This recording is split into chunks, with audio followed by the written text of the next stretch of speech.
mais nada, né? Então, como que a gente pode fazer com que esse cérebro tenha um melhor desempenho, que ele possa render mais, né? Que a gente possa ter uma longevidade desse cérebro, inclusive. Eu recomendo vocês visitarem esse site, né, da Cleveland Clinic, que fala sobre os 6 pilares do cérebro saudável.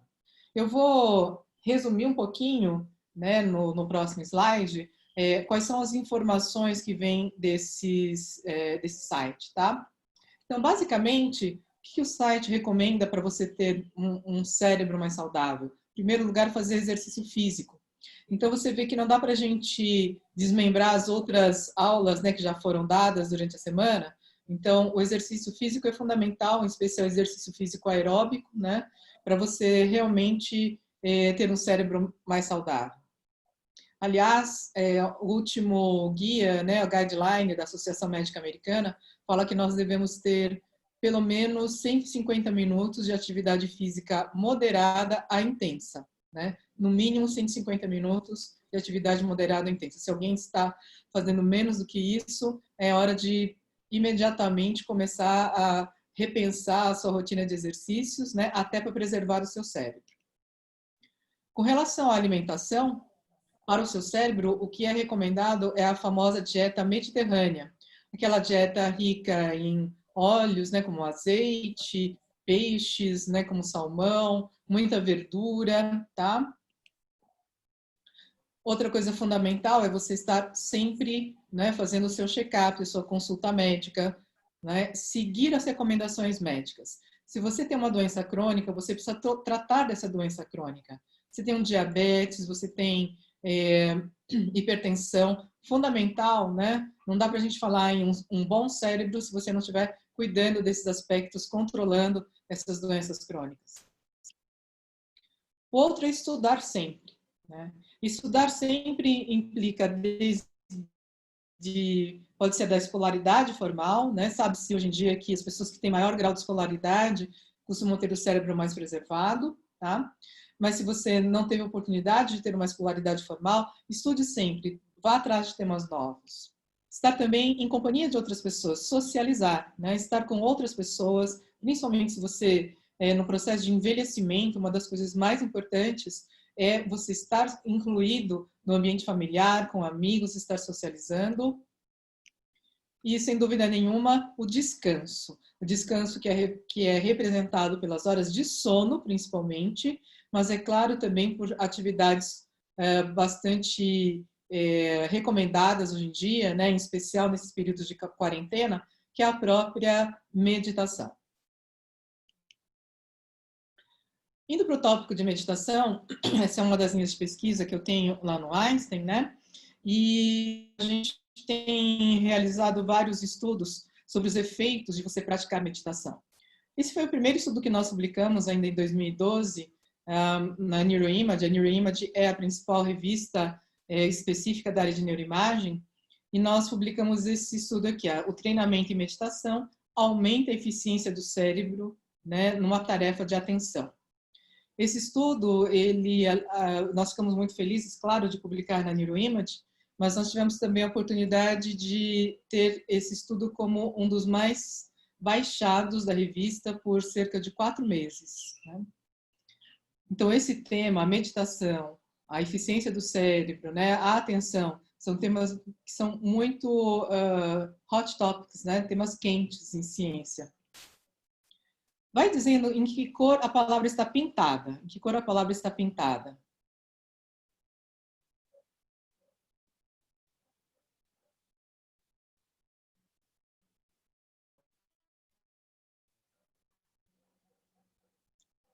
Você deve ter percebido que esse último bloco foi mais difícil, porque você tem uma incongruência entre a palavra em si e a cor que ela está pintada, né?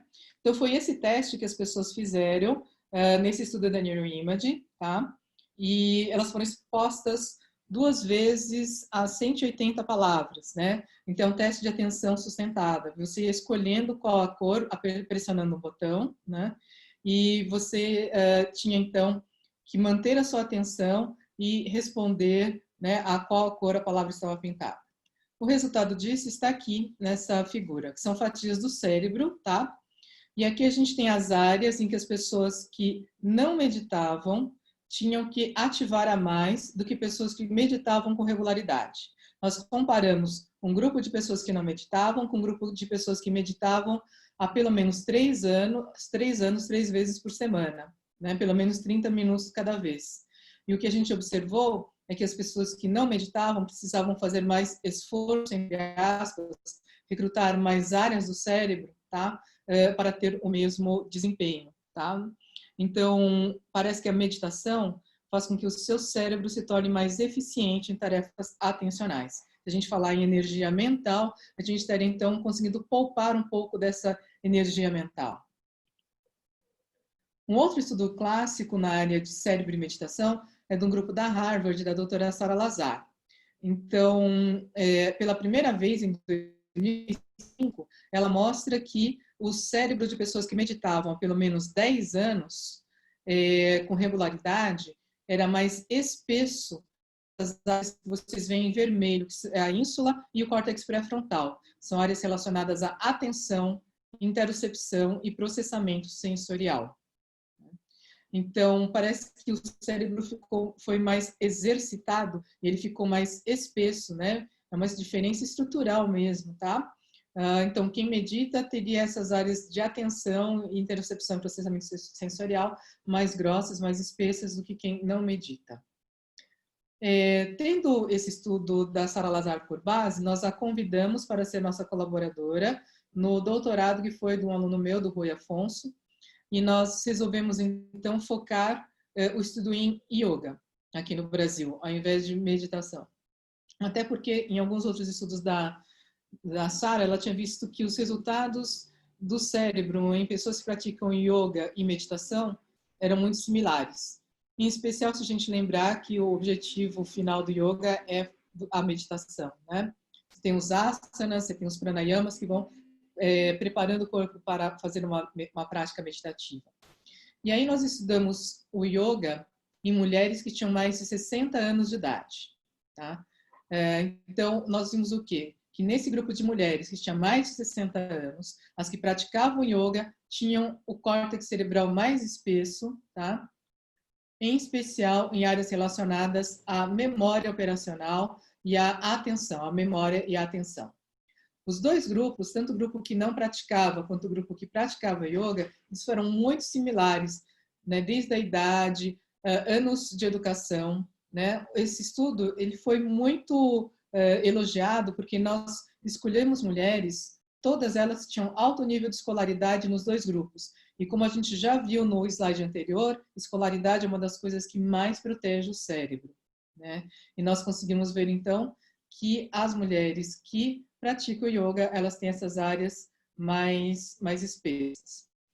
Talvez isso signifique que elas tenham uma maior preservação cognitiva no decorrer do envelhecimento. A gente teria que acompanhá-las no decorrer do tempo para ter uma conclusão final sobre isso. Mas, de qualquer maneira, é muito interessante você ver que são essas áreas de atenção e memória que são mais espessas. Esse estudo rodou o mundo, né, em mídias diversas, né, de Estados Unidos, Europa e até na Rússia, nós vamos parar, e na página também do Fórum Econômico Mundial. Né? Foi muito interessante ver a repercussão desse estudo, né, não apenas na área de ciência, mas também para a sociedade. Uma outra prática, né, que, sem dúvida nenhuma, tem um aspecto contemplativo bastante importante, é o surf. E nós fomos convidados pelo Eduardo Takeuchi, que é o personal trainer e coach do Felipe Toledo, né, um dos principais surfistas atualmente, né, do World Tour. E nós fomos, então, convidados a ingressar nessa tarefa de criar um treinamento mente-corpo. O que pode ver aqui nessa tabela é que, desde que o Felipe entrou no World Tour, que foi em 2013, até 2017, quando a gente não estava, né, no treinamento, ele sempre teve saídas na primeira bateria. Isso quer dizer que a pessoa perde na primeira etapa da competição, chegando saindo já na 25ª posição. Ou ele teve lesões, né? Injuries são as lesões. E teve um ano, inclusive, em 2017, que ele foi suspenso, né? Então, o Eduardo Takiguchi nos chamou para estar junto com ele, desenvolvendo o programa Mente e Corpo, né? E o que a gente observou? Em 2018, que foi o ano de implementação, nós não tivemos nenhuma saída na primeira bateria, nenhuma 25ª colocação, nenhuma suspensão, nenhuma lesão, né? E ele terminou na sua melhor performance em terceiro lugar. Em 2019, ele continuou muito bem no quarto lugar, tá? Então, a gente acredita que realmente o treinamento deva ter feito alguma diferença importante nesse atleta, né? Inclusive porque a performance dele ficou sempre muito mais homogênea também em 2018 e 2019. Aqui é um vídeo mostrando a primeira vez que um atleta faz 3 aéreos numa mesma onda, né? Acho que eu vou passar porque a gente está com tempo aqui. Ele é um vídeo curto. I just love the commitment on the outside. That was beautiful, so clean, seamless into the next snap. But the point of difference is after this tube, because nobody has done 3 aerial maneuvers on the wave. We've seen them on the outside, we've seen them on the inside. We haven't seen them in the middle of the ride. And he comes out of the tube straight into this alley-oop here. There it is, the alley-oop, and that is massive. Great interpretation of the opportunities that this wave provides. Definitely, Strider. That was unbelievable stuff. He was so busy on that ride. He didn't stop. It was relentless, and I feel like he's been waiting for this moment. Final day to bring the pain. I mean, just look at how high he slapped in that, stuck and came in, another wrap. Então foi uma experiência bem interessante. Eu tive a oportunidade de estar nessa etapa da competição, que é numa onda artificial no deserto da Califórnia. Para quem tiver interesse nessas temáticas de meditação, etc., né, e se formar como instrutor de um programa, ter uma certificação, a gente tem essa pós-graduação no Einstein, em Gestão Emocional nas Organizações, Cultivating Emotional Balance, né, e a gente forma, então, instrutores desse programa, o Cultivating Emotional Balance. Quem tiver interesse, é só buscar no Ensino Einstein. E aí, tá, quem quiser entrar em contato, o meu Instagram é o Elisa Cosasso, né? E, enfim, estou aí praticando uma das coisas que eu mais curto, né? E que é um momento super contemplativo. É isso. Muito bom, Elisa. Você me fez lembrar uma história fatídica para nós brasileiros, que foi a Copa do Brasil, né? E tivemos como a seleção alemã como a grande campeã. O que eu descobri depois pesquisando, isso obviamente não saiu em mídia nenhuma, de que o Joachim Loher, ele fez um treinamento complementar com seus atletas, proporcionando yoga e meditação para eles. Então, tá certo assim, estavam no campo da probabilidade de ganhar ou não a Copa do Mundo. O fato é que ganharam, né?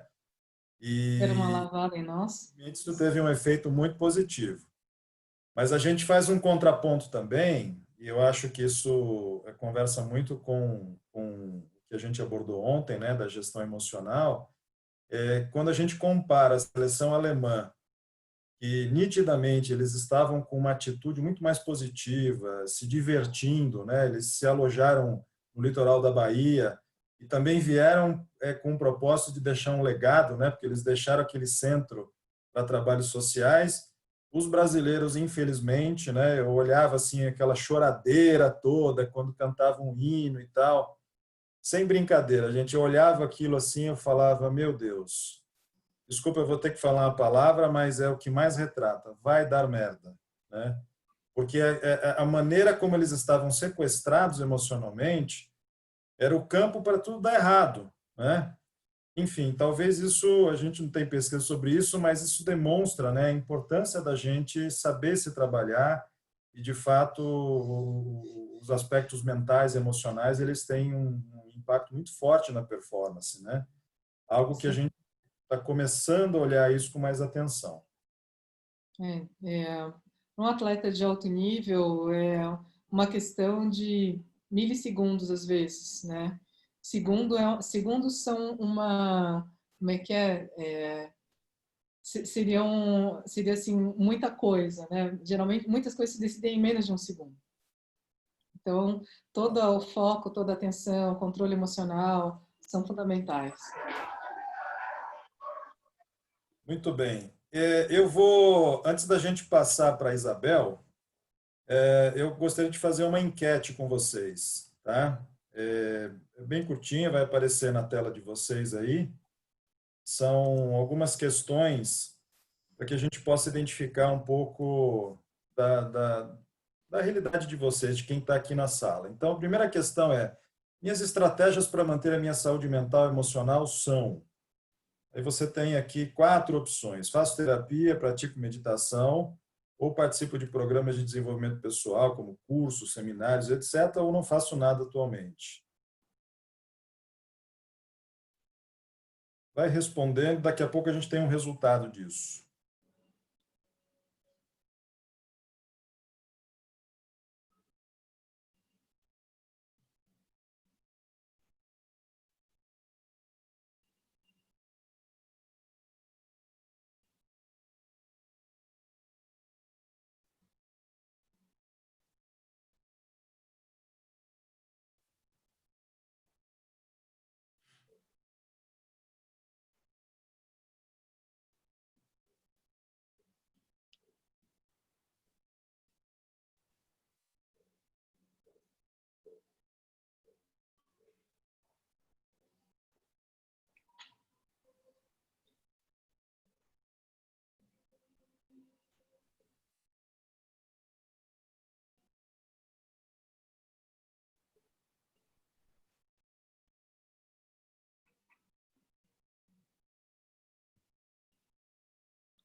Mais um pouquinho, 80% das pessoas responderam.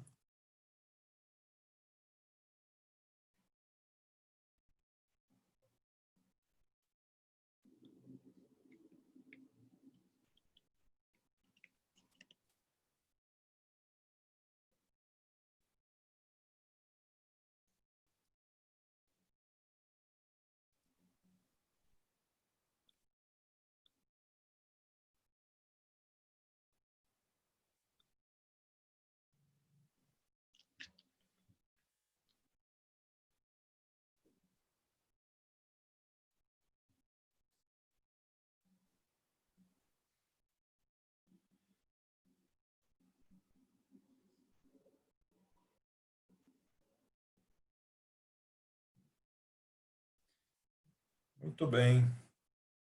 Então, o resultado dessa enquete foi o seguinte. Vocês conseguem olhar o resultado?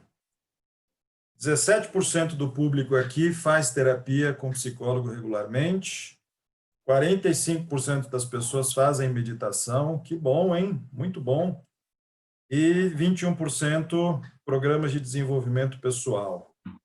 17% não faz nada por enquanto, porque depois dessa live vocês vão começar a fazer alguma coisa, porque a meditação vai fisgar vocês podem ter certeza disso. Com relação à minha capacidade de foco e concentração, avalio o quê? Excelente, 32% avaliou como excelente, 45% como bom, 17% regular e 6% ruim. Sou uma pessoa que consegue fazer muitas coisas ao mesmo tempo. É aquela ideia do multitarefa que eu queria que a Elisa depois comentasse sobre essa ideia, né, de que sou multitask, multitarefas. O quanto que a neurociência também tem se debruçado com relação a isso, o que você tem a dizer? Então, 62% das pessoas aqui dizem que conseguem fazer muita coisa ao mesmo tempo, são os multitarefas, 30% não. Eu suponho que os 62% são as mulheres e os 30% homens, né? Porque, de fato, e nenhuma das alternativas. Muito bem. Legal. Isabel, a palavra é tua. Teu microfone está liberado. Ok. Bem-vinda. Eu vou colocar a sua apresentação aqui. Por favor.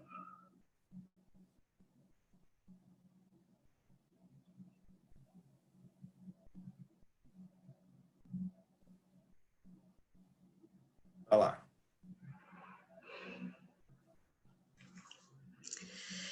Primeiramente, boa tarde, né? Eu quero agradecer ao Carlos o convite de participar dessa conversa, agradecer a Elisa também. E eu fui convidada para falar de gestão da energia mental. Espera aí que eu vou monitorar meu tempo também. E a minha experiência, né, a minha visão, o recorte que eu vou trazer para vocês aqui, é da minha experiência com terapia cognitivo-comportamental e mindfulness, né?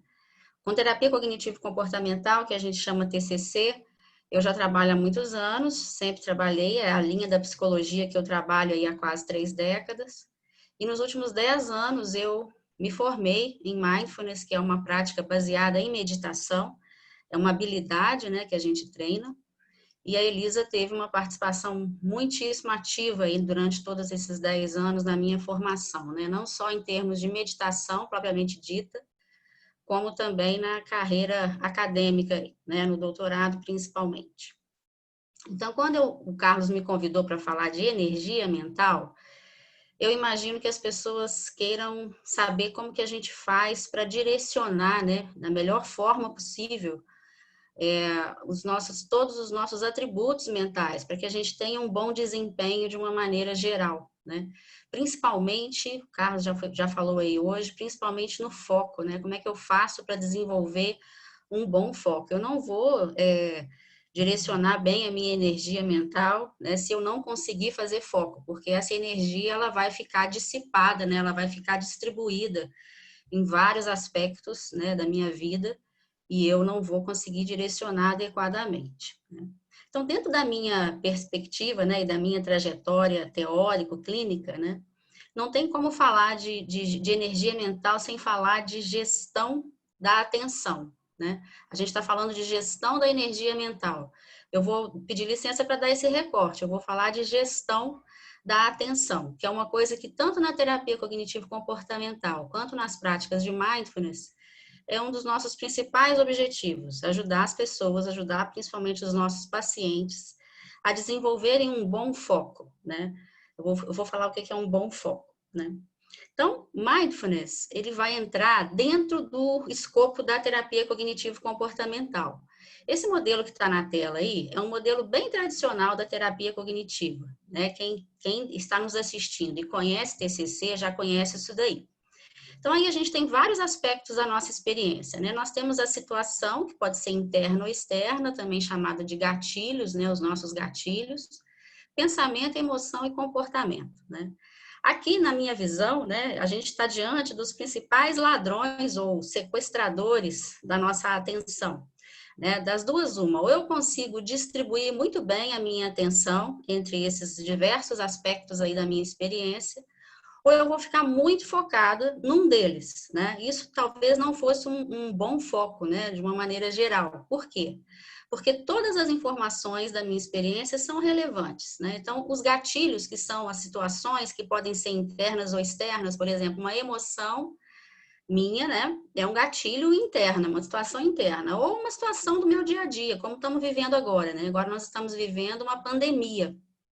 A pandemia é um bom exemplo, entre aspas, para nós aqui, de uma situação que pode desencadear pensamentos, emoções e comportamentos, né? Então, vamos dar um exemplo. Então, nós estamos mundialmente diante de uma pandemia, eu posso pensar assim, eu não vou dar conta dessa situação, isso vai gerar muitas mudanças, eu não vou dar conta disso, né? Eu quero voltar aqui para o meu status quo, eu quero voltar para o que era antes, né? A gente tem escutado algumas pessoas falando isso, voltar ao normal, né? Isso pode desencadear em mim uma emoção, por exemplo, de ansiedade, de eu imaginar que eu não vou conseguir dar conta dessas novidades, e gerar em mim, por exemplo, um comportamento de esquiva, né? Que na cognitiva a gente fala muito sobre esquiva, ou seja, eu não vou enfrentar essa situação com toda a riqueza de detalhes e novidades que ela oferece. Eu quero me resguardar dentro de um modelo, por exemplo, de pensamento e de ideia que eu tenho do que é bom e do que é funcional. Então, todas as mudanças às quais nós todos estamos submetidos nesse momento agora, eu vou ignorar e vou ficar tentando manter um padrão anterior, né, antigo meu de funcionamento, né, e vou ficar resistindo a essa mudança. Essa resistência vai me gerar sofrimento, possivelmente, né, porque tudo indica que todos aqueles meus padrões anteriores, ou se não todos, boa parte deles vão ter que sofrer alguma mudança. Então, pode passar, por favor, Carlos. Isso. Aqui a gente tem um modelo bem simples de enfrentamento. Na literatura a gente vai encontrar outros modelos mais complexos, mas eu quis trazer esse hoje, que é um modelo que foi desenvolvido por Alan Marlatt, inicialmente para comportamentos compulsivos, como o Carlos falou, é a minha área de especialidade, mas isso aqui se aplica a diversos transtornos mentais e a diversas situações, não necessariamente transtornos mentais. Então, diante de uma situação de risco ou de alto risco, quando eu disponho de estratégias de enfrentamento, eu tenho aumentado o meu senso de autoeficácia. Eu vou lidar com essa situação nova, né, e geradora de ansiedade, com uma boa resposta, e eu vou conseguir aos pouquinhos ir enfrentando as novidades. Vamos aí continuar com o exemplo aí da pandemia, né, eu vou continuar enfrentando as minhas dificuldades e me adaptando. Um bom exemplo disso é isso que nós estamos fazendo agora, né. Se não houvesse a pandemia, possivelmente a gente não estava nessa webinar aqui hoje agora, né? E a gente não estaria usando a internet da forma como estamos usando e adaptando o nosso trabalho para home office, né? E cozinhando, e limpando a casa e fazendo tudo isso que a gente está fazendo, né? E à medida que eu vou enfrentando, e temos só um mês, né? Pelo menos aqui em Juiz de Fora, em São Paulo, talvez vocês estejam um tempinho maior, mas aqui nós estamos confinados há um mês, exatamente um mês hoje, então a gente já está lançando mão de várias estratégias que estão dando muito certo. Eu tenho dito assim, parece que não tem um mês, parece que tem 6 meses que a gente está confinado, tamanha a nossa capacidade de adaptação. Isso vai aumentando o senso de autoeficácia. E isso vai diminuindo a probabilidade minha de recaída num comportamento disfuncional, como, por exemplo, de esquiva que eu dei no slide anterior, o exemplo que eu dei. A ausência de estratégias de enfrentamento vão fazer com que eu recaia em padrões anteriores. E por incrível que pareça, eu vou ficar buscando o status quo, eu vou ficar buscando aquela situação anterior que mesmo que estivesse disfuncional, mas era uma coisa que eu dominava, né? Que eu conhecia e dominava, então eu quero voltar para aquilo, né? Então esse é um exemplo bem simples desse modelo de enfrentamento. Pode passar, por favor, Carlos.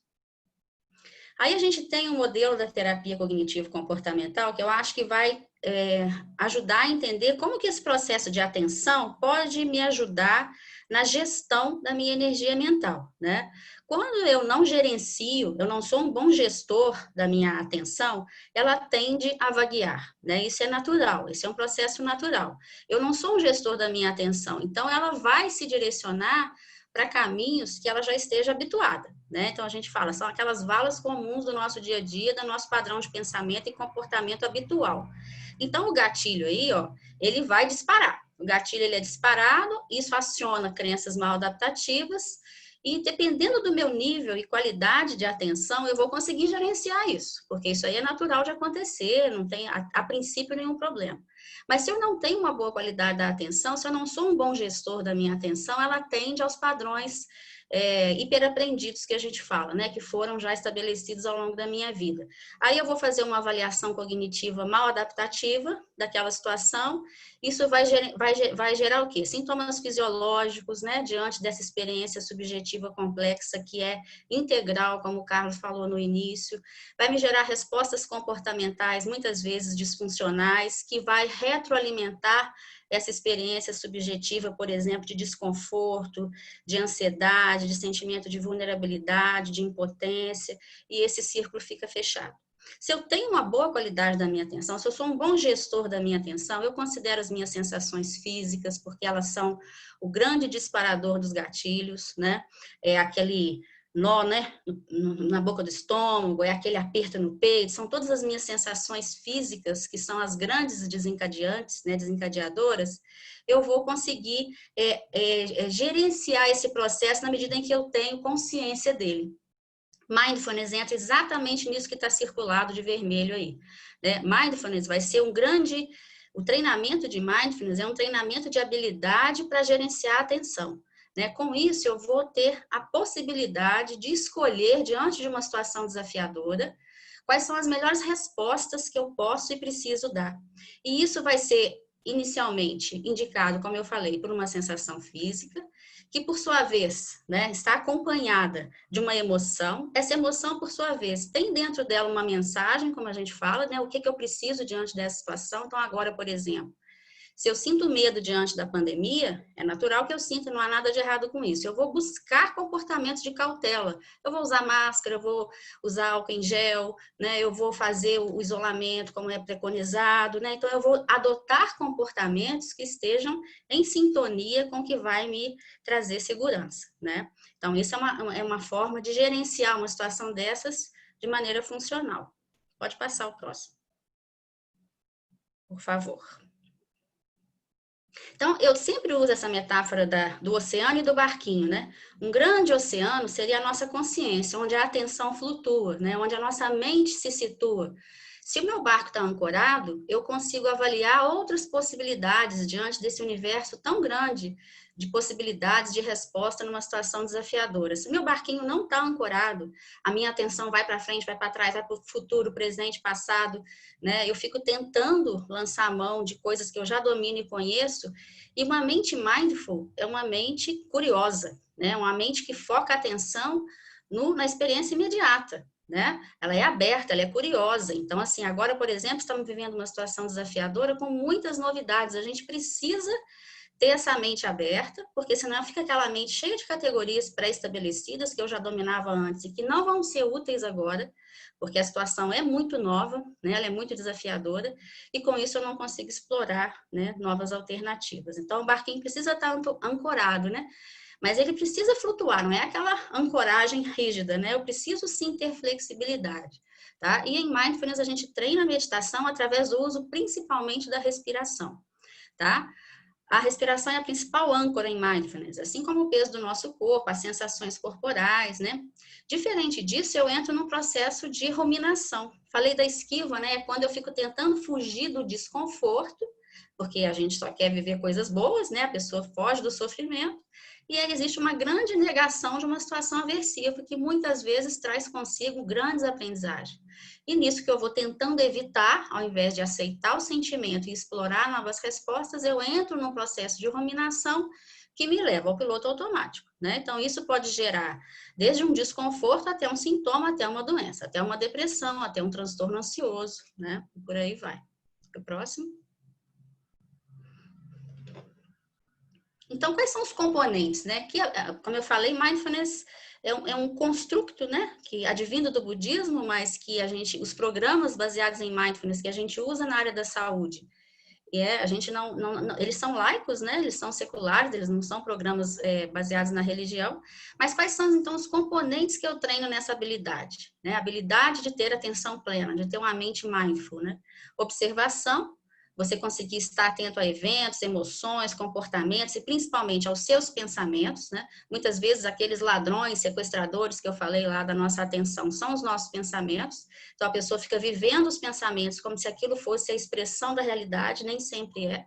E muitas vezes ela não consegue desenvolver uma posição em perspectiva em relação aos pensamentos que a permitam perceber que eles são eventuais. Os pensamentos são eventos mentais, como uma cãibra no pé, um frio na barriga, né, um sentimento de um arrepio, né? Os pensamentos também são muito eventuais. Certa vez um pesquisador mensurou que nós temos mais ou menos 30 mil pensamentos por dia, né? Então, eles são os grandes sequestradores. Então, a observação vai me permitir sair dessa condição. Descrever é relatar verbalmente, né, como que eu estou me sentindo, que é essencial, né? A gente, eu estou bem, eu estou relaxado, eu estou tenso, eu estou preocupado, eu estou com o meu corpo dolorido, né? Então, a gente conseguir descrever a experiência imediata é fundamental, porque nela está toda a informação que eu preciso para lidar com a situação, e participar plenamente sem atividades paralelas. Você falou aí, né, das pessoas multitarefas, né? Até um tempo atrás, isso era elogiado, era estimulado, né, que a gente fosse multitask, né, mas na verdade nem nós mulheres devemos fomentar esse tipo de coisa, porque a participação muito ativa em muita coisa ao mesmo tempo não permite com que a gente esteja integralmente em nada, né. Então, são essas as habilidades, principalmente, que a gente treina. O próximo. E aí, né, concluindo essa história, né, a gente está vendo aí na gravura, futuro, presente e passado. A nossa mente, ela transita muito nisso, né? Passado, presente e futuro. Eu te estimulo, quem está nos ouvindo, né, a durante o seu dia, você interromper as suas atividades por alguns minutos, de 3 a 5 minutos, talvez já seja suficiente para você respirar, alinhar a sua coluna, observar onde é que a sua consciência está, se ela está onde você está, né? E o nosso corpo, ele é a nossa principal fonte de adaptação, como foi dito no início. Atividade física, por exemplo, fundamental, no sentido de que ela vai ser aquilo que você gosta de fazer, mas que te permita entrar em contato com o seu corpo, te permita ter uma consciência corporal, porque é ali que todos os gatilhos são desencadeados, né? Então, a gestão da atenção, né, ela vai permitir com que você tenha uma boa gestão da sua energia mental, né? E os indivíduos que praticam meditação regularmente, praticam mindfulness regularmente, eles conseguem ser bons gestores, né, da sua atenção e, com isso, serem bons gestores dessa energia mental tão fundamental para que a gente consiga atingir os nossos objetivos, fazer as nossas melhores escolhas, administrar uma situação adversa, igual a gente está vivendo agora, né? Então, a Elisa mostrou aí vários estudos, né, de meditação, confirmando eficácia, efetividade, né, confirmando, né, as mudanças funcionais e anatômicas do cérebro para os meditadores regulares. Então, hoje a gente já tem muitos estudos, né? No meu doutorado, a gente publicou alguns estudos, a Elisa é coautora de todos eles, né? Onde a gente pôde verificar, por exemplo, os benefícios da meditação baseada em mindfulness para pessoas com comportamentos compulsivos, especialmente, no caso da minha pesquisa, os pacientes tabagistas, né? Então, o quanto que essa melhora da qualidade da atenção, de você conseguir focar no momento presente, pode te auxiliar a perceber, por exemplo, um estado de fissura, no caso do fumante, né? E ele acolher aquele sentimento e perceber que ele vai passar e fazer uma amizade mesmo com aquele desconforto, né? E conseguir passar por aquele desconforto de uma maneira eficaz, né? Produtiva, adaptativa e tal. Então, no nosso estudo do doutorado, por exemplo, a gente percebeu, né, constatou através da pesquisa, foi um ensaio clínico randomizado, que os pacientes que receberam o programa baseado em mindfulness, eles conseguiram manter a abstinência dele por um longo período. A gente fez um follow-up de 1 ano, né, e eles conseguiram sustentar a abstinência muito mais do que aqueles que tinham recebido só o tratamento padrão do SUS. Então, o maior desafio que o compulsivo, o fumante, por exemplo, tem na manutenção da sua abstinência é lidar com o desconforto da falta do cigarro e muitas vezes da fissura, né? Então, os estudos vêm mostrando, não só o do meu doutorado, já tem muitos estudos confirmando os benefícios da meditação baseada em mindfulness e da terapia cognitivo-comportamental associados para o enfrentamento de diversos transtornos mentais, como compulsões, depressão, ansiedade, transtorno bipolar, dores crônicas, insônia. E esse é o meu livro, que foi publicado agora, em março, pela editora Manoli. E no livro eu conto não só a minha trajetória de adaptação da terapia cognitivo-comportamental como mindfulness para o Brasil. Né? Foi um convite da editora Manoli, que eu me senti muito honrada, para que eu pudesse contar como que foi adaptar nesses 30 anos 2 protocolos, né, americanos para a realidade brasileira, tanto o TCC quanto mindfulness, né? E eu convidei alguns colegas para contarem também a sua experiência nesse livro. E esse azulzinho é o livro do programa que eu sigo aqui no Brasil, do qual eu sou certificada, né? Então, eu fiz a revisão técnica do guia clínico do MBRP, que é o Prevenção de Recaída Baseada em Mindfulness, né? O programa que foi desenvolvido na Universidade de Washington, em Seattle, pelo Alan Marlatt e pela Sarah Bowen, e tive a honra, né, a satisfação de iniciar a minha formação com o próprio Marlatt, que ele era vivo na época. 8 meses depois ele veio a falecer. A Sarah Bowen, que era a primeira pesquisadora do time dele, passou a assumir, né, a colaboração internacional na pesquisa e se tornou uma grande colaboradora, uma grande amiga, né, que foi quem fez o prefácio aí do livro, tá? Então, desculpem falar tanta coisa em tão pouco tempo, espero ter sido clara, mas estou à disposição também aí para as perguntas, tá bom? Obrigada. Muito bom, Isabel, muito obrigado, viu? A tua fala me fez lembrar de 3 coisas que eu queria comentar, né? quando você fala de ser um bom gestor da sua própria atenção, um bom gestor de si mesmo, né? E muitas pessoas aqui do ambiente corporativo, e se dá muito valor à questão da liderança, né? Mas se entende a liderança do indivíduo para o outro. Lembrar uma frase do Gandhi que diz o seguinte, que aquele que não é capaz de governar a si mesmo não será capaz de governar os outros, né? Então, liderança começa por si mesmo, né? Compreendendo seus pontos fortes, seus pontos fracos, aquilo que Inês comentou ontem sobre o autoconhecimento, né? Fundamental. Um outro ponto também que a tua fala me fez lembrar é o Daniel Goleman, né? Que é uma grande referência aí na inteligência emocional. Sim. As pessoas sabem que o Goleman é um dos cientistas que vem estudando a meditação desde a década de 70, né? E Sim. fez um experimento, eu não me lembro se é a tese do doutorado dele, que ele estudou o impacto da meditação na gestão do estresse. Sim. O experimento foi uma coisa simples, no sentido de que ele pegou um grupo de pessoas que já meditavam há mais de 2 anos e um grupo de pessoas que não meditavam. Então, ele, como estímulo estressante, ele utilizou trechos de filmes de acidentes de trabalho, né, que isso gera uma tensão nas pessoas. Para quem estava ontem participando da reunião com a Inês colocou um filme e que tivemos a experiência, né, da expectativa do que vai acontecer, né? E a gente tem uma sensação fisiológica, né? Muda a frequência cardíaca, muda o ritmo respiratório, né? Então, o Goleman, ele nesse estudo, ele mostrou o seguinte, que as pessoas que não meditavam, elas demoravam mais tempo para manifestar a reação dela, aqueles estímulos estressantes, e demoravam mais tempo para se recuperar. Ficavam com imagens perturbadoras por mais tempo nas suas mentes. Enquanto que as pessoas que meditavam, elas tinham que tinha a tendência a prever o que ia acontecer, então elas se preparavam com mais antecedência e se libertavam daquelas imagens perturbadoras com muito mais facilidade. Tá? O ponto que eu sempre oriento as pessoas, e também tenho ensinado meditação, as pessoas às vezes procuram meditação no momento de crise. Né? Mas não é o ideal, né?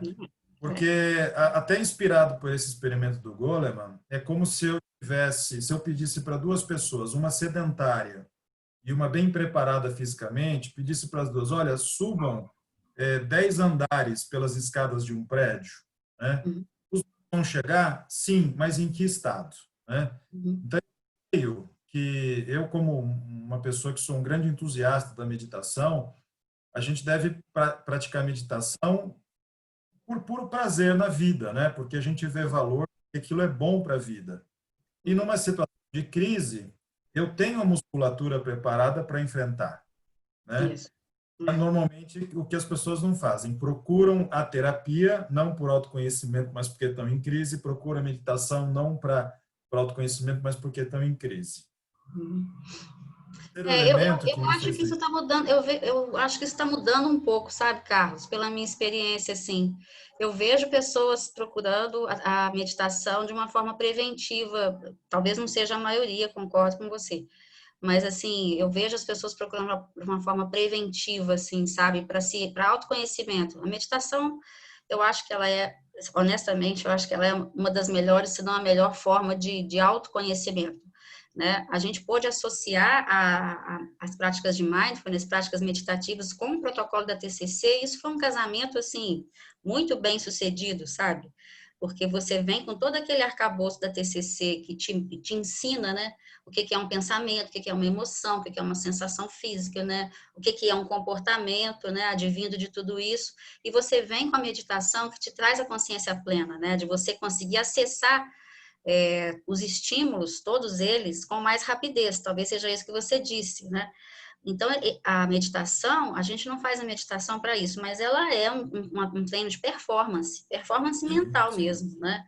Então, esse é um dos grandes benefícios da meditação. Não é o único, mas é um dos grandes benefícios, né? Então, numa outro webinar que eu dei semana passada, eu dei um exemplo, pode ser que se tiver alguém aqui ouvindo e estava lá também vai reconhecer o mesmo exemplo, mas acho que é um exemplo que expressa isso bem. Uma vez eu estava num aeroporto muito grande nos Estados Unidos e teve aquele atraso todo de voo, e meu voo para o Brasil, eu tinha 20 minutos para chegar no portão de embarque. E sabe, aquele aeroporto enorme de Houston, assim, eu tinha que atravessar aquele aeroporto inteiro. E eu não achava aqueles carrinhos que pudessem me levar, eu tive que sair correndo. E chegou uma hora que eu parei, eu não conseguia correr, eu não conseguia dar mais nenhum passo, por não praticar atividade física naquela época, né? Então, eu gosto de dar esse exemplo para mim mesma, por quê? Porque ali mostrou que eu precisava desenvolver uma performance, porque não adianta, na hora H, você querer lançar a mão, né, tirar o coelho da cartola, como eu falo. Então, a meditação, ela não é SOS, né? Ela é um treino de habilidade, de performance, que você adquire com o tempo, e aí, quando vem a adversidade, a gente percebe a diferença. Eu acho que esse momento que a gente está vivendo agora, ele é bem... Os meus pacientes que fazem TCC comigo e fizeram treinamento de Mindfulness, acredito que tenham alguns nos assistindo aqui, porque eu convidei alguns, eles estão passando muito bem por essa adversidade que a gente está vivendo. Em que sentido? De não deixar a mente vaguear, sabe? De não deixar os pensamentos catastróficos te dominarem, de você conseguir trazer a sua consciência para o momento presente. Então, isso faz, eu costumo dizer o seguinte, né? Não só eu, como na literatura a gente vê muito essa referência, né?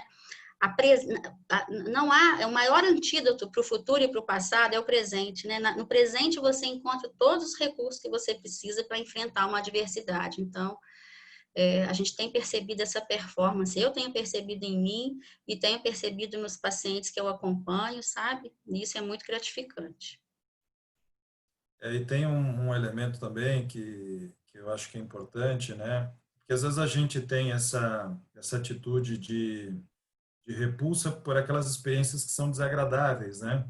E fala também sobre as fontes de sofrimento, né? Que também vem de você conviver com coisas que são desagradáveis e você quer afastar aquilo e às vezes não consegue, como por exemplo o que a gente está vivendo hoje, mas também o apego às coisas que te dão prazer, né?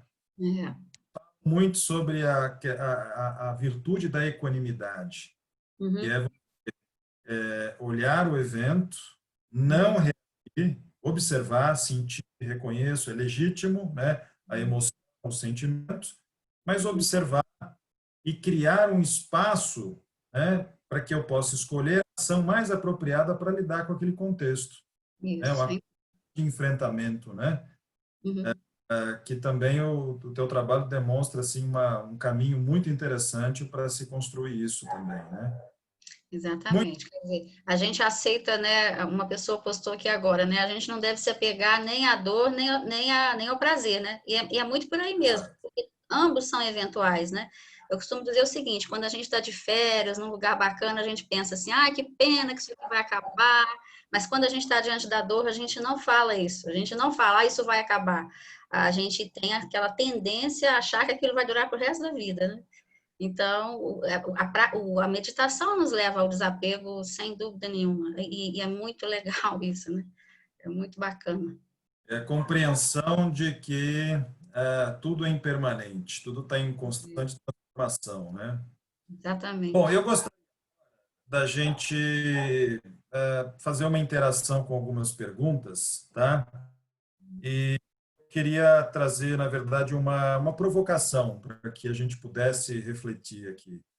A primeira delas é com essa crescente popularização, né, e publicidade da meditação e do mindfulness, a gente tem percebido assim os certos riscos de distorções, né? Aplicativo, pessoas se auto-intitulando especialistas, né? Essa coisa da monetização, né, dessas práticas, que caracteriza todo o oportunismo, utilitarismo, que também chama muito a nossa atenção, né? E aí, por exemplo, eu tenho visto muitas falácias, né? Como, por exemplo, eu já vi em rede social, a meditação vai elevar o seu desempenho no trabalho, né? Como se a meditação fosse uma coisa para melhorar o trabalho, não melhorar a pessoa. Medite por 5 minutos por dia e tenha alta performance no trabalho. Ou então, eu pratico mindfulness. Meditação é outra coisa, né? Então, a gente, às vezes, acaba criando uma... para quem não se aprofunda e fica na superficialidade, são os riscos de distorções que a gente precisa pontuar. E o que você, Isabel e a Elisa também, vocês sugerem para uma pessoa que quer aprender sem cair nessas armadilhas? Quer falar primeiro, Elisa? Bom, tanto faz, mas assim, eu acho que depende do aplicativo, né? Por exemplo, a gente desenvolveu um aplicativo lá, foi uma associação entre o Einstein, a Natura e a Associação Palas Atena. E no final a Natura lançou como Meditação Natura. Nós desenvolvemos o conteúdo com especialistas, nós desenvolvemos o aplicativo com o melhor que a gente podia ter de time de inovação lá do hospital, testamos o aplicativo construído versus um aplicativo de mindfulness que a gente desenvolveu também, e nós vimos que esse aplicativo que foi lançado como Meditação Natura, mas não é só meditação, ele tem conteúdos de psicologia positiva, estresse, manejo de estresse, relaxamento, meditações, né? Ele se mostrou realmente superior ao outro aplicativo que a gente havia desenvolvido. Então, nesse caso específico, eu não tenho nenhum receio de dizer que se a pessoa fizer, né, realmente com atenção, com dedicação, as semanas que são propostas no aplicativo Meditação Natura e que são conhecidas como jornada, tem a jornada dentro do Meditação Natura, vai ser um caminho bem interessante para a pessoa ter um primeiro contato com a prática meditativa. Isso substitui um instrutor de meditação? Não vejo que substitua, mas muitas pessoas querem experimentar meditar antes de buscar um instrutor, antes de buscar um programa presencial, enfim, né? Então, eu acho que é uma boa oportunidade, tá? O grande problema é que a maior parte do que é lançado no mercado, seja em qualquer área de aplicativo, seja para desempenho cardiovascular, exercício, etc., etc., não tem uma pesquisa por trás consistente, né? E nós tivemos todo esse cuidado no desenvolvimento do Meditação Natura. Então, a possibilidade de primeiro contato. Bom, falando em Palas e Albert Einstein, né, são super referências, né, nessa área. Isso está disponível para qualquer pessoa? Isso é gratuito, tá? Eu falo porque ele é gratuito, né? Então, as pessoas podem baixar gratuitamente o Meditação Natura e entrar lá no Jornada e começar a seguir esse protocolo, tá? Maravilha. Carlos, eu também recomendo para os meus pacientes o uso de alguns aplicativos. Bom, eu conheço alguns, né? E aqueles que eu conheço e que eu acredito, recomendo e percebo a seriedade, eu recomendo. Eu acho que é um bom aliado o aplicativo, ele é um bom aliado, mas o que a gente percebe, a literatura confirma, é que as pessoas que nunca passaram por um treinamento mais intensivo, elas tendem a abandonar as práticas, né? Então, como a Elisa falou, o aplicativo é melhor do que nada para muita gente, né? Ainda mais nos dias de hoje, por exemplo, agora em quarentena, mas é muito recomendado que a pessoa busque, né, um treinamento com um instrutor que seja certificado internacionalmente, né, uma pessoa que tenha recebido supervisão de um instrutor muito experiente. Isso é fundamental. Um dos diferenciais que a gente vê de alguns programas é que as pessoas acabam recebendo supervisão de pessoas que meditam há 1 ano, 2 anos, então, assim, não são supervisores, né? Um supervisor de meditação tem que ser uma pessoa que já medita há muitos e muitos anos, né? Então, esse é o diferencial, né? Um dos diferenciais. Então, existe um consenso, né? Um guideline de critérios, de pré-requisitos para que as pessoas busquem o seu instrutor de meditação, né? Aquela pessoa que vai te dar o treinamento. Existe um guideline internacional sobre pré-requisitos que esse instrutor e que esse treinamento deve ter, né? Deve atender. Muito bom. Eu queria trazer uma pergunta aqui da Valquíria Urbano. Ela diz aqui, gostaria de saber a opinião da Isabel sobre o mindfulness aplicado nas escolas para as crianças. Uhum. Hoje a gente já tem alguns programas de escolas, fora do Brasil a gente já tem há muitos anos, né, Estados Unidos, Canadá, Inglaterra, então já adotam mindfulness como uma prática regular, né, nas escolas, dentro do contexto escolar. E no Brasil a gente já tem também algumas escolas adotando, alguns pesquisadores desenvolvendo belos trabalhos, né, em escolas públicas, aí em São Paulo principalmente, eu conheço alguns, né, especialmente duas pesquisadoras, a Elisa conhece também, que trabalham, né, nessa área. Então, assim, a gente já tem estudos muito legais mostrando a efetividade disso. Então, tem alguns documentários, né, no YouTube a gente acha alguns documentários falando de práticas de meditação com crianças em escolas da periferia nos Estados Unidos, né, e que desenvolveram, né, habilidade, que diminuíram sensivelmente a violência, aumentaram, né, a produtividade escolar, né. Então, no Brasil também isso vem seguindo. Eu estou fazendo parte de um projeto agora, aí de São Paulo, junto com uma colega, né, da Unifesp. Eu sou colaboradora na pesquisa, que recebeu um prêmio do Mind and Life Institute, não sei se a Elisa ficou sabendo, e que justamente de desenvolvimento de atenção plena com crianças em escolas públicas, sabe?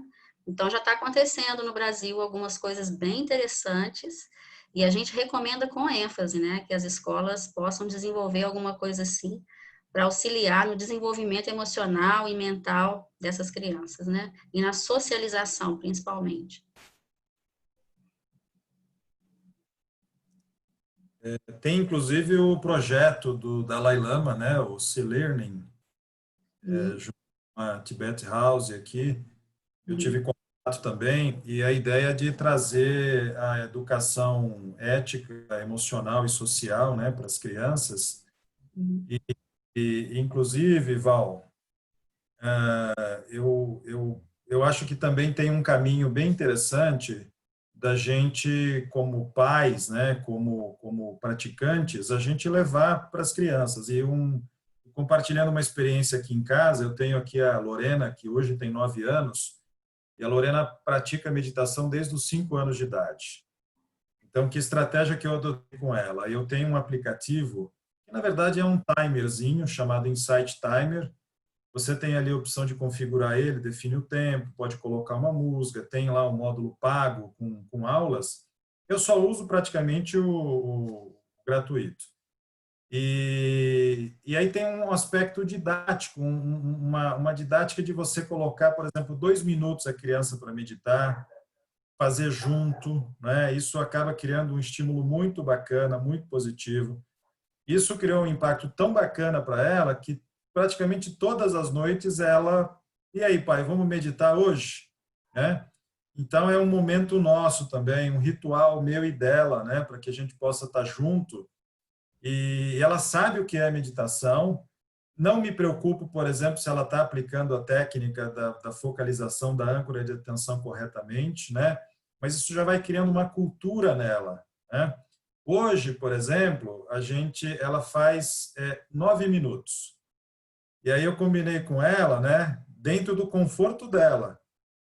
Se ela se sentir encorajada, a cada novo ano de idade, a gente vai agregando 1 minuto a mais, né? E ela faz 9 minutos, fica super concentradinha ali, mas o mais importante, resgatando um pouco do que o Duda falou lá atrás, o prazer, né? Desenvolver o prazer, o interesse da criança por aquele tipo de atividade. Carlos, eu estava lembrando que essa semana que passou a gente lançou um vídeo que viralizou, que é sobre a regulação emocional para crianças. Não sei se outras pessoas viram aí, né? Mas acabou indo que escolas, psicólogos, essas criançadas começaram a dividir. Não sei se dá para... São 3 minutos e meio. Não sei se dá para a gente apresentar agora ou se a gente deixa... Claro que dá, do jeito que você quiser. Só vou compartilhar aqui, então. É bem rápido. Sr. Coron e como lidar com as emoções que ele traz. Esse é o Sr. Coron. Ele viaja de avião, carro, ônibus, adora passear na rua e circula por todos os cantos do planeta. Viaja também nos objetos e pessoas através de gotículas. Ele pode visitar muitos lugares até por um espirro ou tosse. Quando aparece, desperta nas pessoas muitas emoções e sentimentos, como medo, sofrimento, insegurança. e também tristeza, raiva e desânimo. Apesar de ser importante lidar com essa turma, que indica que algo não está bem, temos a opção de chamar outras companhias para ficar com a gente. Ufa! Com imaginação e atividades, conseguimos ficar perto da alegria, da esperança e do otimismo. É preciso ficar em casa, mas o sol está aí. A arte, os livros, as músicas, as plantas, as brincadeiras, a amizade, o sorriso, as pessoas que você gosta, mesmo que algumas coisas, por enquanto, você tenha contato só virtualmente. A restrição de não sair é para proteger a todos e indica que podemos chamar a pausa. Ela pode ser maravilhosa para uma mudança de pensamento e, por consequência, de sentimentos. Vamos dizer que a pausa nos põe concentrados, respirando devagar. Isso nos modifica, traz calma, energia e outras sensações boas. Posso treinar minha mente para ver o mundo com mais sabedoria. Sim, eu vou usar minha consciência para bons pensamentos, para o positivo. Sim, eu consigo deixar o que é negativo em pausa e fazer coisas boas para mim e para as outras pessoas. O Sr. Coron é mais um viajante assustador? Sim, ele é, mas ele pode ser enfrentado e é isso que estamos fazendo. Exercite sua criatividade, seu corpo e sua mente, cuide do sono, da higiene e pense em ver o lado positivo das coisas. Com equilíbrio, cuidando bem de nós, dos outros e do nosso planeta, vamos passar pela visita indesejada do Sr. Coron e ter novos aprendizados para o mundo ser nosso grande espaço de convivência e alegrias.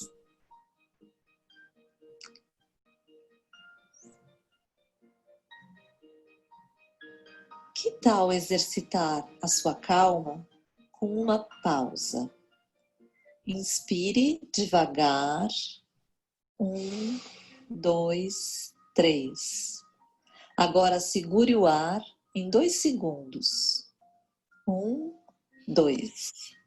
E solte lentamente em 4 segundos. 1, 2, 3, 4. Muito bom. Muito bom. Sensacional, Elisa. Olá, aqui é o Eu Matheus tinha visto, você já Santana. tinha mandado. E para ter sucesso, seja lá. Bom, já são 17h25, a gente também tem um compromisso de não avançar demais. Nossa, cada reunião a gente fica mais e mais entusiasmado, né? Show de bola. Eu quero agora trazer uma novidade. A gente vai fazer um jogo, mas eu preciso que vocês estejam com os seus celulares.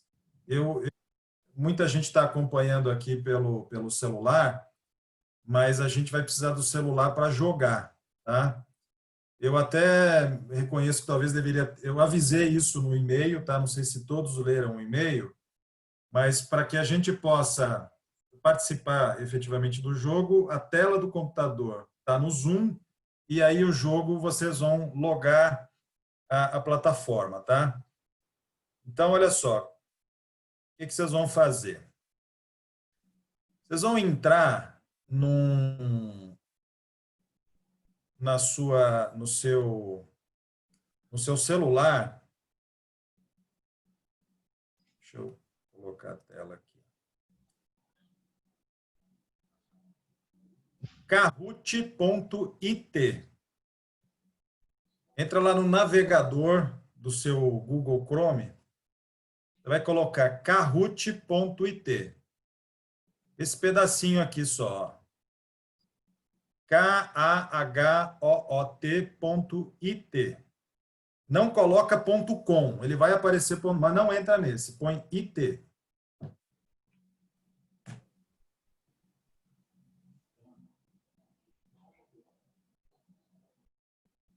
E o que nós vamos fazer? Nós vamos fazer um jogo. um quiz. E esse quiz, ele tem um prêmio, porque vamos ter primeiro, segundo e terceiro colocado, tá? Quem ganhar, vai ganhar o livro da Isabel. E depois a Isabel vai ter que dar um jeito aí de mandar pelo correio, tá, Isabel? Sim. Uhum. Kahoot.it. Obviamente eu não vou jogar porque eu sei as respostas, tá? Então eu vou soltar aqui o jogo. Ele vai nos dar aqui um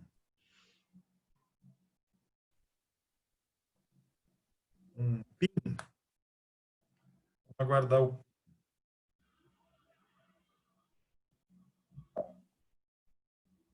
Então, nessa telinha que aparece aí, Game PIN,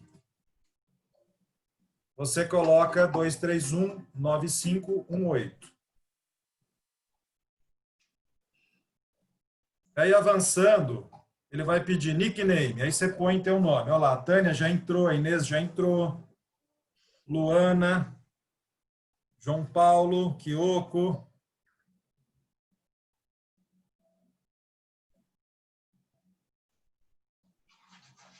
Vamos aguardar ver quem consegue entrar. –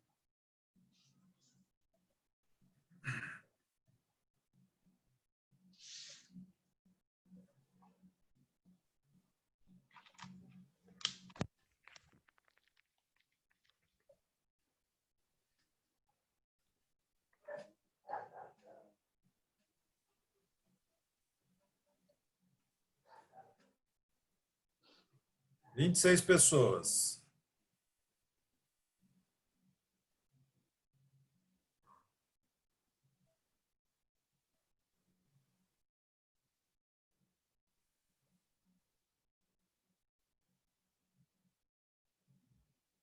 Se você tiver pelo computador, não tiver com celular, você abre uma outra aba e pode também acessar pelo mesmo caminho.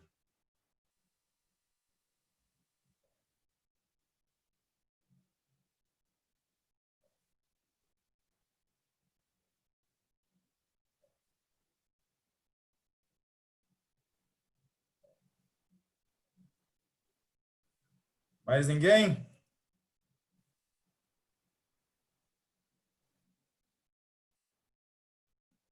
Bom, eu vou soltar então. Vamos lá. São questões que nós abordamos aqui nos nossos encontros, ok? Tem dois critérios que o jogo ele vai levar em consideração: a resposta certa e a velocidade com que você vai responder. Então, o que vai acontecer? Eu vou lançar a pergunta e vai aparecer aqui as opções de resposta na tela, com um bullet colorido. Na sua tela do celular ou do computador, vai aparecer só o símbolo com a cor. Aí você olha o que está na tela e responde no computador qual é a resposta que você acha que é certa. Ok? Então, vamos lá. São 7 questões. A primeira, a energia se manifesta em 4 dimensões: física, química, matemática e português, física, mística, mental e social, física, emocional, mental e espiritual, nenhuma das anteriores.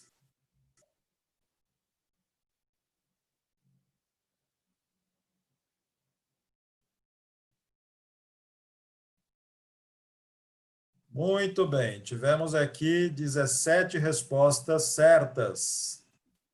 E aqui o nosso ranking. Quem está liderando? Legal, Ana Clara. Olha só, hein? Márcia Pop em segundo e a Tânia em terceiro. Muito bom. A segunda, na dimensão física, a energia pela quantidade, qualidade, foco ou propósito.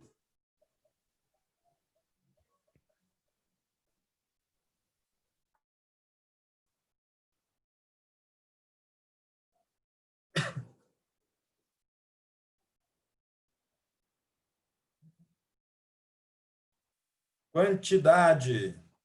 Tivemos aqui 5 respostas certas.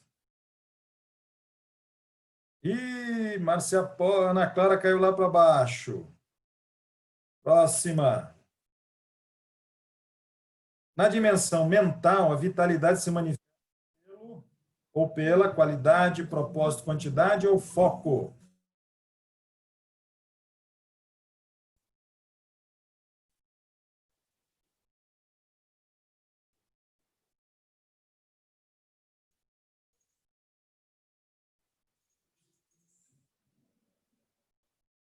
A resposta certa é o foco. Tivemos 10 respostas certas. O ranking, então... Márcia Pop, Inês e Ana Clara voltou para o jogo. Está entre as 3 aqui. Na dimensão emocional, a vitalidade se manifesta ou pela qualidade, propósito, quantidade ou foco.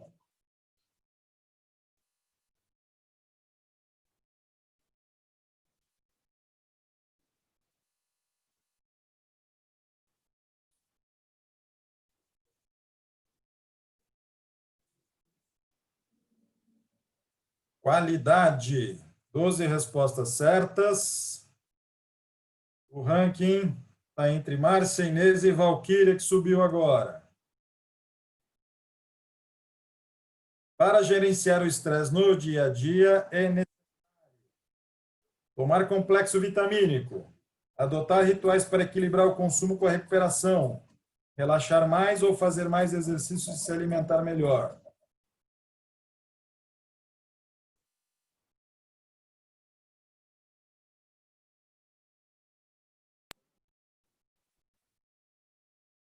Adotar rituais para equilibrar o consumo com a recuperação em cada uma das dimensões, né? Se alimentar, fazer exercício, dormir, cultivar emoções positivas, meditar. E aqui é um ponto importante do modelo, né? Carlos, eu vou ter que sair, porque eu estou já numa outra reunião. Tem que entrar numa... Vamos lá. Próximo. Tchau, Elisa. Rita, subiu. Lourdes Dias e Márcia Pop.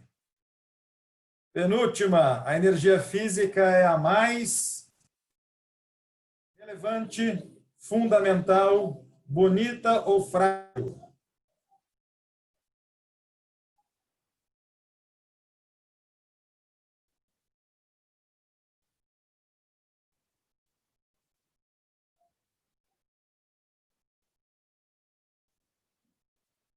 É a mais fundamental, é a mais importante, porque ela, na verdade não é a mais importante, mas ela é a infraestrutura, né, para que a gente possa viver bem. Sem saúde, não se consegue nada. Vamos ver o que mudou. Lourdes, Márcia e Ana Clara. E a última questão, os rituais para gerenciar a energia física envolvem exercício físico diário e dormir bem, alimentação equilibrada, exercício físico e relaxamento ou exercícios físicos, sono adequado, alimentação equilibrada.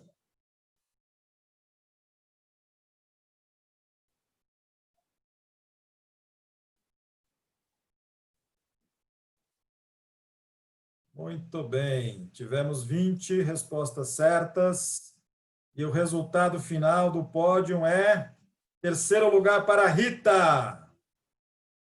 Segundo lugar, Márcia Pop. E primeiro lugar, Lourdes Dias. Muito bom. A ganhadora do livro da Isabel. Ah, ótimo. Que bom, Lourdes. Parabéns. Depois vocês me passam o contato para eu encaminhar o livro assim que for possível, né? Isso. Bom, meus amigos, minhas amigas, muito obrigado mais uma vez pela participação de vocês. Eu quero avisá-los também, algumas pessoas estão perguntando, vocês vão compartilhar os materiais, o que foi apresentado como vídeos? Eu só preciso, vamos terminar primeiro o evento de sexta-feira, e eu vou organizar todo esse material num único documento e a gente compartilha com vocês na próxima semana. Tá bom? Lourdes, depois você deixa o teu endereço, por favor, para a gente passar para a Isabel. pode passar até pelo chat, se você quiser, ou então no privado para mim só, ou até no privado só para a Isabel, isso é possível aqui no chat. E então até sexta-feira, tá? Amanhã a gente não tem reunião, porque o professor Ari não tinha livre, e na sexta-feira a gente se vê no mesmo bate-horário. Isabel e Elisa querem deixar uma última mensagem para os nossos amigos? A Elisa se despediu, não sei se você viu, a Elisa falou Ela que precisou sair, né? Eu quero agradecer, achei uma ótima oportunidade, né? E fiquei muito feliz de poder participar e de conhecê-lo. Né? Maravilha, Isabel. Eu que agradeço o teu tempo. Muito obrigada. Eu vi aqui que a Lourdes colocou o endereço dela muito rapidamente. Depois, se vocês puderem me encaminhar, eu agradeço, tá? Tá bom. Eu vou... Lourdes, só precisa colocar aqui completo, cidade... Se você puder enviar direto para mim, né, seria bom. Tá, eu farei isso então. Tá ótimo então. Então, meus amigos, obrigado, tá? Vou pedindo a vocês então que se removam da sala. Se quiserem deixar uma mensagem também, fiquem super à vontade.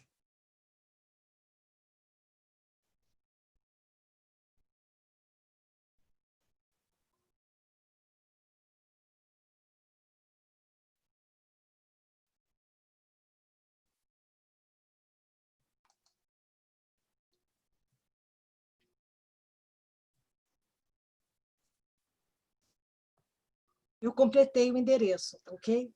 Viu aí? Tá. Você... Viu, Lourdes? Oi. Porque eu não sei como passar direto para ela. Você passa? Porque eu não tenho você coloca aqui no... Vai lá no chat, onde você colocou, aparece lá todo, né? Se você clicar na setinha para baixo, você vai achar a Isabel.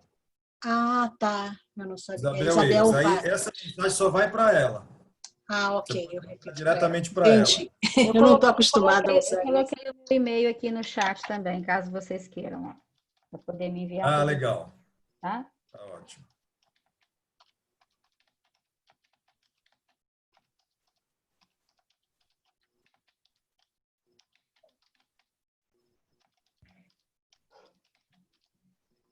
Muito bem, então.